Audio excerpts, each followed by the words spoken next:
ಇಡೀ ರಾಜ್ಯಕ್ಕೆ ಅತ್ಯಧಿಕ ಸಂಪಾದನೆಯನ್ನ ತಂದುಕೊಡುವಂತಹ ಒಂದು ಸಿಟಿಯಲ್ಲಿನ ರೋಡ್ಗಳು ಜೀವ ಹೋದ್ರೆ ಮಾತ್ರ ತುಂಬತ್ತೆ ಅಂದ್ರೆ ನಂಬ್ತೀರಾ? ನಂಬಲೇಬೇಕು. ಮಂಗಳೂರು ಬಹಳ ಹೆಸರು ಪಡೆಯುತ್ತಾ ಬಂದಿದ್ದು ಅಲ್ಲಿನ ಅಭಿವೃದ್ಧಿ ಮತ್ತು ಜನರ ಪ್ರಬುದ್ಧತೆಗೆ. ಬಟ್ ಸಹಸ್ರ ಸಮಸ್ಯೆಗಳ ನಡುವೆ ಜನ ಪ್ರತಿನಿತ್ಯ ಸಂಚರಿಸೋ ರೋಡು ಕೂಡ ಜೀವ ತೆಗೆಯುತ್ತೆ.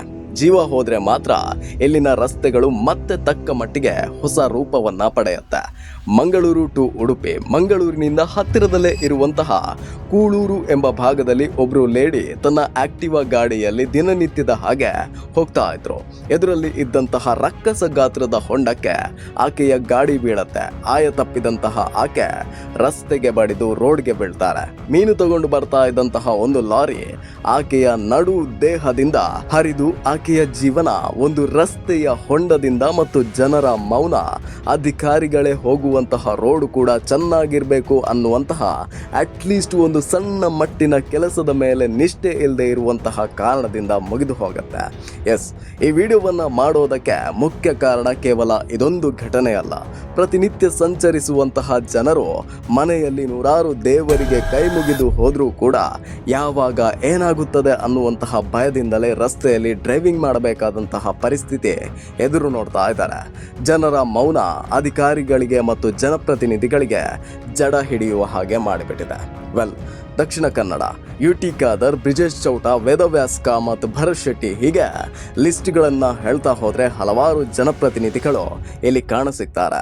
ಈ ವಿಡಿಯೋದ ಕೊನೆಯಲ್ಲಿ ಕಾಮೆಂಟ್ ಮಾಡ್ತೀರಾ ನಮ್ಮ ಜನಪ್ರತಿನಿಧಿಗಳ ಆಡಳಿತಕ್ಕೆ ಈ ಎಲ್ಲ ಪ್ರದೇಶಗಳು ಬರೋದಿಲ್ಲ ಅನ್ನೋದನ್ನ, ಮತ್ತು ಬಿಜೆಪಿ ಕಾಂಗ್ರೆಸ್ ಅನ್ನುವಂತಹ ಮಾತುಗಳು ಕೂಡ ಕಾಮೆಂಟ್ ಬಾಕ್ಸ್ನಲ್ಲಿ ಖಂಡಿತವಾಗ್ಲೂ ಬರುತ್ತೆ. ನನ್ನ ಪ್ರಶ್ನೆ, ಮಂಗಳೂರಿನ ಜನಸಂಖ್ಯೆ ಎಷ್ಟು ಇದೆಯೋ ಅಷ್ಟು ಗುಂಡಿಗಳು ಮಂಗಳೂರಿನ ಬಹುತೇಕ ಭಾಗದಲ್ಲಿದೆ. ಆದ್ರೆ ಇದನ್ನ ಜನಪ್ರತಿನಿಧಿಗಳಾಗಿ ಪಕ್ಷವನ್ನ ಮರೆತು ಯಾರು ಮುಂದೆ ನಿಂತು ಮಾಡಿಸಬೇಕಿತ್ತು?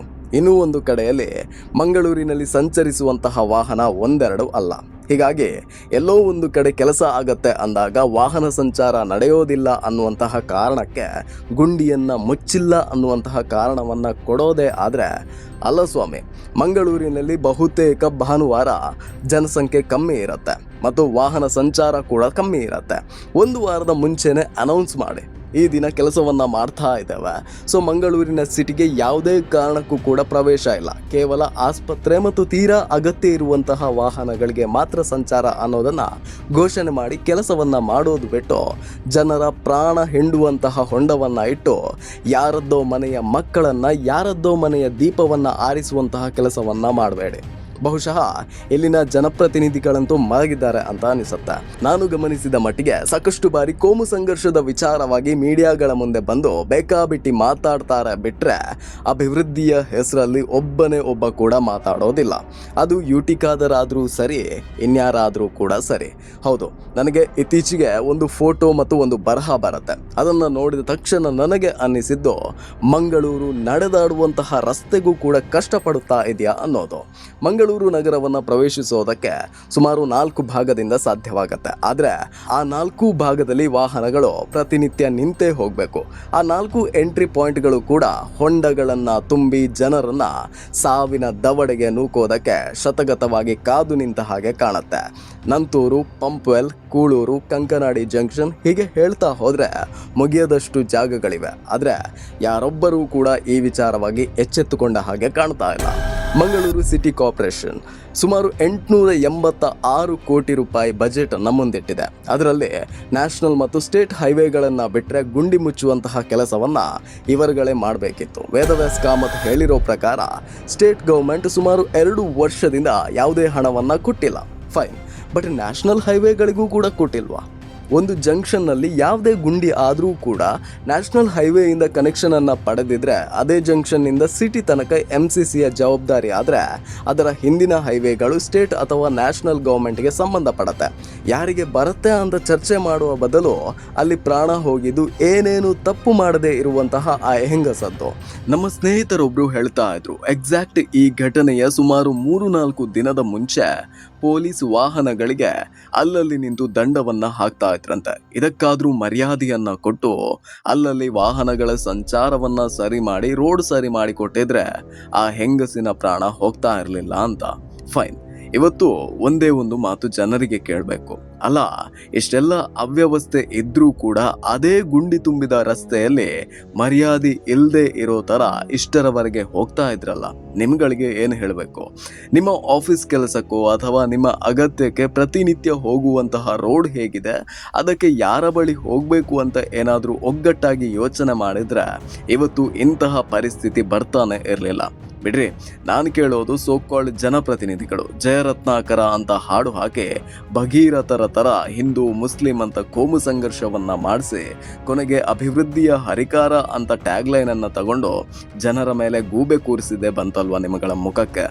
ಈ ಸಮಸ್ಯೆಗೆ ಒಬ್ರಾದ್ರೂ ಕೂಡ ಸರಿ ಮಾಡಿ ಅಂತ ಹೇಳಿ ಕಿತ್ತಾಡ್ಕೊಂಡ್ರ? ಇಲ್ಲ ಅಲ್ವಾ? ಜನ ನಿಮ್ಮ ಮೇಲೆ ಒಂದು ನಂಬಿಕೆಯನ್ನ ಇಟ್ಟಿದ್ದಾರೆ, ಅದನ್ನ ಈ ರೀತಿ ಉಪಯೋಗಿಸೋದು ಶ್ರೇಯಸ್ಸು ಖಂಡಿತವಾಗ್ಲೂ ಅಲ್ಲ.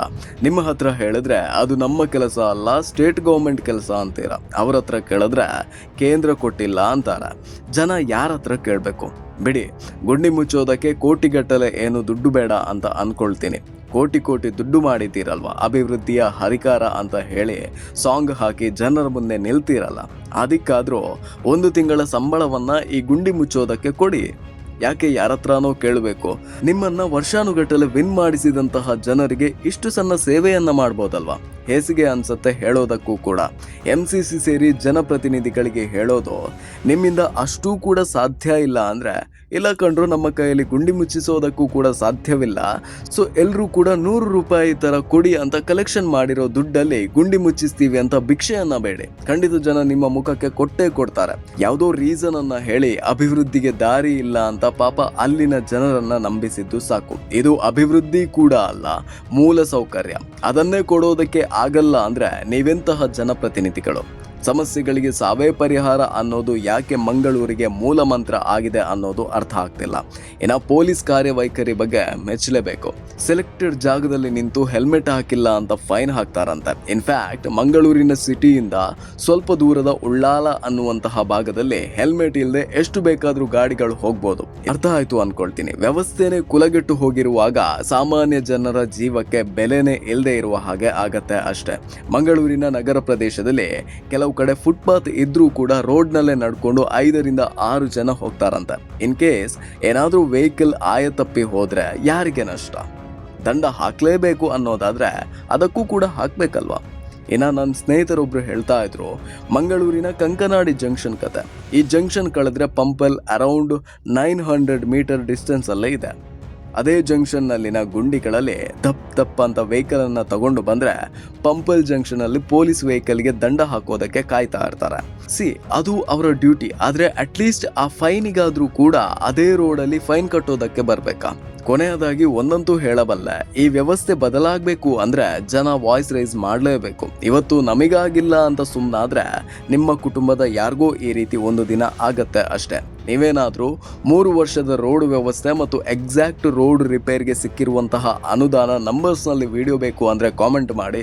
ಆ್ಯಂಡ್ ನಿಮಗೆ ಏನು ಅನಿಸುತ್ತೆ ಈ ಅವ್ಯವಸ್ಥೆಯ ಬಗ್ಗೆ ಅಂತ ಕಮೆಂಟ್ ಮಾಡಿ. ಧನ್ಯವಾದಗಳು.